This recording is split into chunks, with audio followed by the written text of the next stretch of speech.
Start करने जा रहे हैं. As you know all know that we are studying about financial accounting, and financial accounting में जो चैप्टर हम लोग पढ़ रहे थे that was hire purchase act 1972 के बारे में हम लोग पढ़ रहे थे. जैसे कि मैंने आप लोगों को बताया था कि what is the process of hire purchase system. Hire purchase system क्या होता है इसके बारे में मैंने बताया था. It is a purchasing system in which we are hiring the goods.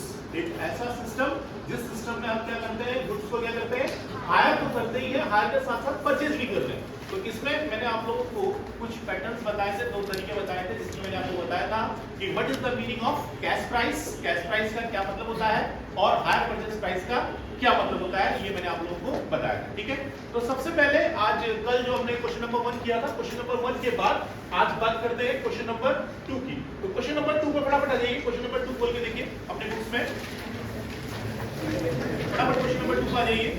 Unsolved question number 2. Unsolved question number 2 पे आ जाए.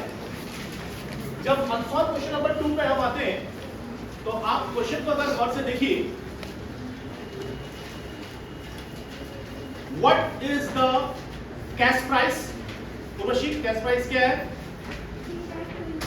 3,20,000. 3,20,000 इज द कैश प्राइस. मैंने आप लोगों को बताया था कि जो एनालिटिकल टेबल होता है जिसको कैलकुलेशन ऑफ इंटरेस्ट बोला जाता है, तो कैलकुलेशन ऑफ इंटरेस्ट कैसे किया जाता है ये मैंने कल आप लोगों को बताया था.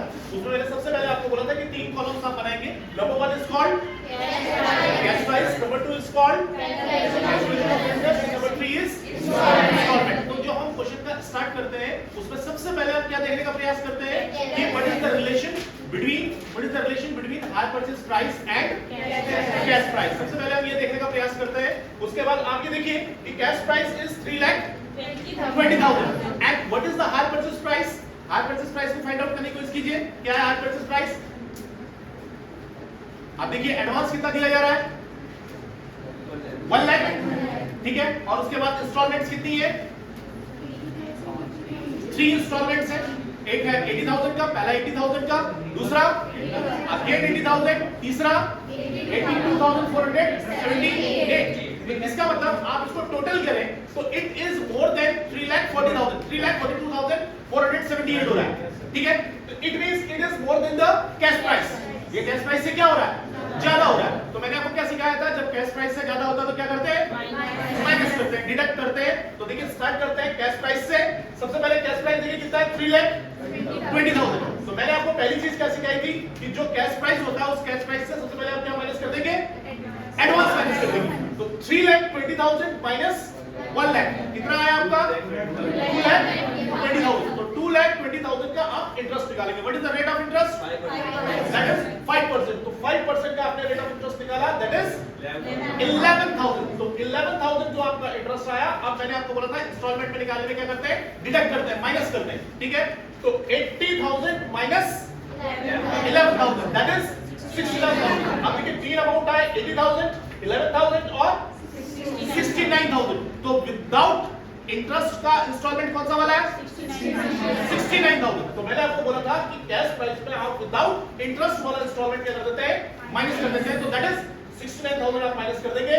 तो ये आपका क्या आ जाएगा? सेकंड ईयर का कैश प्राइस आएगा. तो सेकंड ईयर का कैश प्राइस कितना है आपका? 1,51,000 ये आया इसका. उसके बाद आप क्या निकालेंगे? इंटरेस्ट निकालेंगे. तो इंटरेस्ट कितना बनेगा इसका? 1,51,000 into 5/100. That will be 7,550. Again the same process में आप क्या कर रहे हैं कि आप 80,000 से 7,550 माइनस कर देंगे. तो जो अमाउंट आएगा उस अमाउंट को फिर से आप क्या कर देंगे?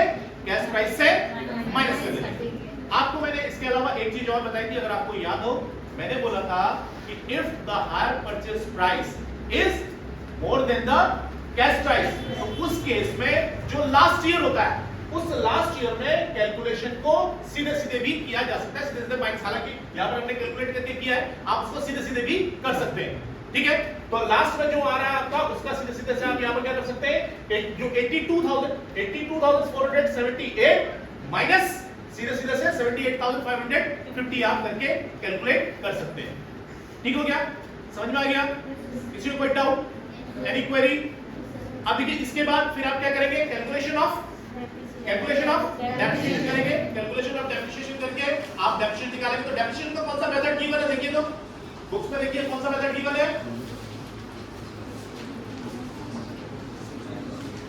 डेप्रिसिएशन का कौन सा मेथड गिवन है, कौन सा, फिक्स वाला। तो इसका मतलब जब आप क्या निकालेंगे, कितना रेट ऑफ डेप्ट कितना है 20%। यानी आप लोगों को मैंने सिखाया था कि जो डेप्ट निकाला जाता है that must be always in cash price.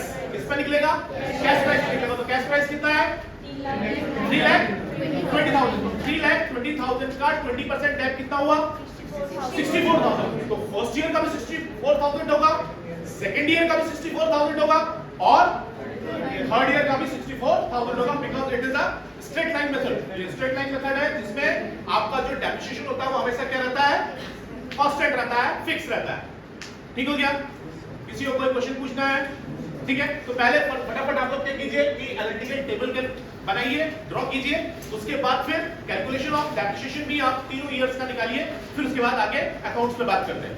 क्या आप लोगों ने अभी टेबल बनाया और टेबल बनाने के बाद अब बात करते हैं अकाउंट्स की। जब हम अकाउंट्स की बात करते हैं तो अकाउंट्स में हमारे जो अकाउंट बनते हैं, हम दो प्रकार की पार्टियां हमारे पास होती हैं। एक होता है हमारे पास हायर परचेजर और दूसरा होता है हमारा हायर वेंडर। तो हम पहले बात करते हैं in the books of higher vendor. Higher vendor की बुक्स में हम बात कर रहे हैं। तो हायर वेंडर का रिलेशन किसके साथ है, हायर वेंडर का रिलेशन किसके साथ है, हायर परचेजर के साथ है। तो इसका मतलब एक अकाउंट तो क्या बन जाएगा, हायर परचेजर अकाउंट बनेगा। ठीक है, हायर वेंडर जो है वो आपका क्या कर रहा है, गुड्स को बेच रहा है। तो दूसरा बनेगा गुड्स का अकाउंट, जो भी सामान होगा, जो भी असेट होगा, असेट का अकाउंट बनेगा। तीसरा किस चीज पे बेच रहा है, कैश प्राइस के साथ क्या चीज ले रहा है, इंटरेस्ट ले रहा है, तो तीसरा इंटरेस्ट अकाउंट बनेगा। चौथा असेट की वैल्यू क्या होती है, थोड़ा बहुत गिरती है, तो उसको क्या बोलते हैं, डेप्रिसिएशन। तो चौथा आपका डेप अकाउंट बनेगा। तो कितने अकाउंट बन रहे हैं आपके, 4 अकाउंट बन रहे हैं। कौन कौन से, एक तो हायर परचेजर अकाउंट बन रहा है, ठीक है, एक असेट अकाउंट बन रहा है, एक इंटरेस्ट अकाउंट बन रहा है और फिर डेप्रिसिएशन अकाउंट बन रहा है। तो 4 अकाउंट आपके बन रहे हैं। तो सबसे पहले हम असेट अकाउंट से स्टार्ट करते हैं कि असेट अकाउंट कैसे बनाते हैं। ठीक है, देखिए यहाँ पर मैंने जब अकाउंट बनाया तो अकाउंट बनाने समय एक चीज का हमने थोड़ा सा ध्यान रखा है, वो ये रखा है कि जो उसका हायर वेंडर का नाम है, हायर वेंडर का नाम डायरेक्टली लिखा है। इसमें अगर आप बुक में देखें तो हायर वेंडर का नाम क्या है, अशोका ऑटोमोबाइल। तो जो भी ईयर है, जो भी पर्टिकुलर ईयर है आपकी बुक्स में, उस ईयर को लेकर के आप बनाएंगे। सबसे पहले ईयर है 2005 और पहला ट्रांजैक्शन जो है वो आपका कब हो रहा है, कैश प्राइस का। तो पहला हो जाएगा टू अशोका ऑटोमोबाइल, कितने का, 3,20,000 का। 3,20,000 क्या है, this is cash price. Cash price से लेकर के आप बनाएंगे। उसके बाद हो जाएगा बाय डेप। डेप कौन सा वाला, फर्स्ट ईयर का। फर्स्ट ईयर का डेप कितना आ रहा था, अभी आपने कैलकुलेट किया, दैट इज 64,000। उसके बाद 3,20,000 से 64,000 माइनस कर देंगे तो that will be balance CD. ठीक हो गया, समझ में आया। जब फर्स्ट ईयर कंप्लीट हो जाएगा तो सेकंड ईयर में सबसे पहले बैलेंस सीडी क्या होता है, बैलेंस बीडी करते हैं। तो जो आपका बैलेंस सीडी का अमाउंट होगा वही सबसे पहले नेक्स्ट ईयर 1 जनवरी को आपका क्या हो जाएगा, बैलेंस बीडी। जो सीडी का अमाउंट है 2,56,000 that will be BD. Again same process जो फर्स्ट ईयर में हमने किया था। फर्स्ट ईयर में क्या किया था हमने, डेप कैलकुलेट किया था। तो जो डेप आ रहा है वही सेकंड ईयर का डेप हो जाएगा, क्योंकि मैंने क्या बोला था अभी, स्ट्रेट लाइन मेथड में जो फर्स्ट ईयर का डेप होगा that will remain constant in the second year and again in the third year. Third year में भी वही रहेगा और पूरी प्रोसेस के अकॉर्डिंग फिर वही डेप, सेम डेप लेकर के आपका लास्ट में थर्ड ईयर में आपका बैलेंस शीट कितना हो रहा है, 1,28,000। ठीक है, अब सवाल बता दें कि हम इसको फोर्थ ईयर में क्यों कैरी किया हमने, जबकि फोर्थ ईयर की तो हम बात ही नहीं कर रहे। फोर्थ ईयर में इसलिए कैरी कर रहे हैं क्योंकि जो आपका हायर परचेजर है वो ये जानना चाहता है कि फोर्थ ईयर में मेरे असेट की वैल्यू क्या है। तो फोर्थ ईयर में उसका असेट का वैल्यू कितना आ रहा है, उसका फोर्थ ईयर में असेट का वैल्यू आ रहा है 1,28,000। समझ में आया बात, क्लियर हो गया यहां तक, किसी को डाउट है? चलिए फटाफट ये बना डालिए, फिर नेक्स्ट की बात करते हैं। टेबल फटाफट कर डालिए।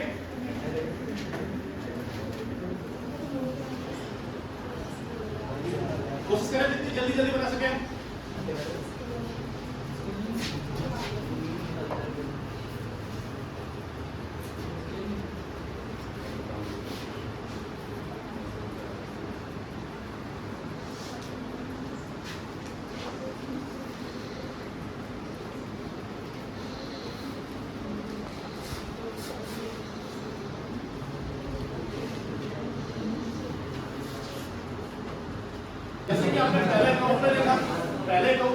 Now the we have the second account Ashoka automobiles account.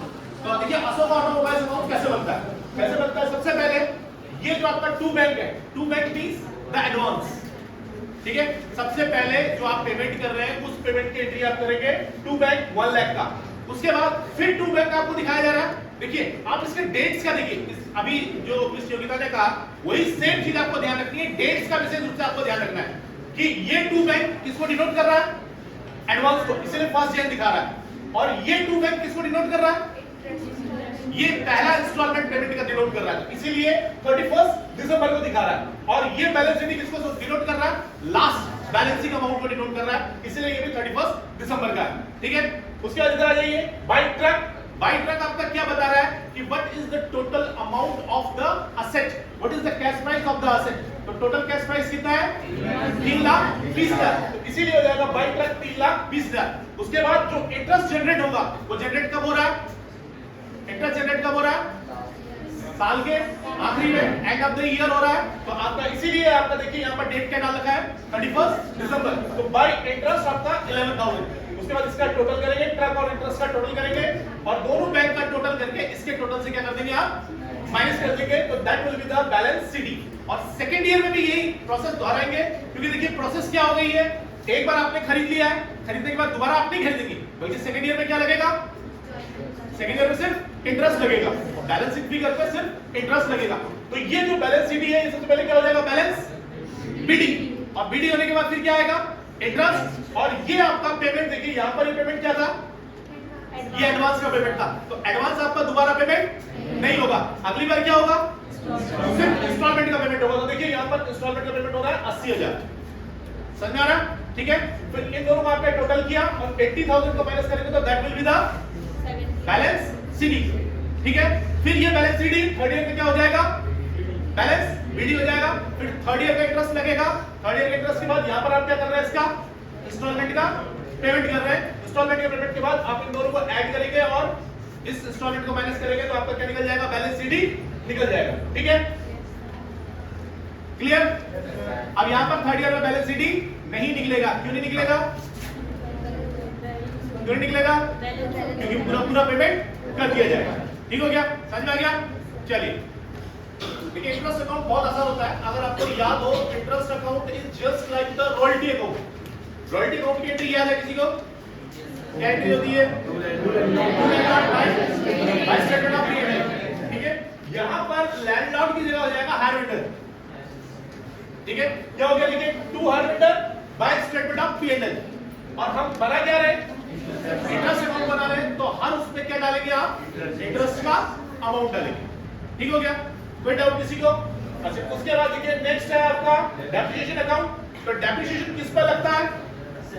Depreciation asset पर लगता है। तो जो भी असेट है आपका, जैसे ट्रक आपने खरीदा तो टू ट्रक, ठीक। और इधर आपका क्या हो जाएगा? पीएनएल। और अमाउंट आप क्या डालेंगे? डेप्रिसिएशन का। कितने साल का बना रहे हैं? 3 साल का बना रहे हैं। तो तीनों साल में आप एंट्री करेंगे टू असेट यानी कि to truck by PNL, to truck by PNL, to truck by PNL. 3 बार आप करेंगे। और अमाउंट क्या पड़ेगा सब में? 64,000। 64,000 क्यों? क्योंकि मैंने आपको बोला था कि डेप्रिसिएशन यहाँ पर क्या है? स्ट्रेट लाइन मेथड पर बेस्ड है, इसीलिए सब में क्या रहेगा? कांस्टेंट रहेगा, सेम रहेगा। ठीक हो गया? समझ में आ गया? आप इंटरेस्ट अकाउंट भी, आप इंटरेस्ट अकाउंट और डेट अकाउंट दोनों में फटाफट बना लें।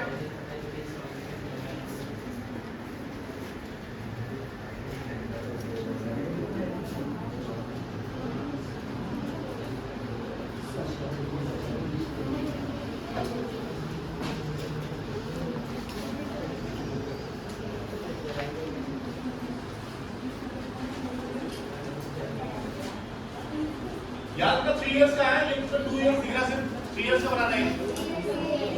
3 इयर्स का? अच्छा ये दिख रहा है। अब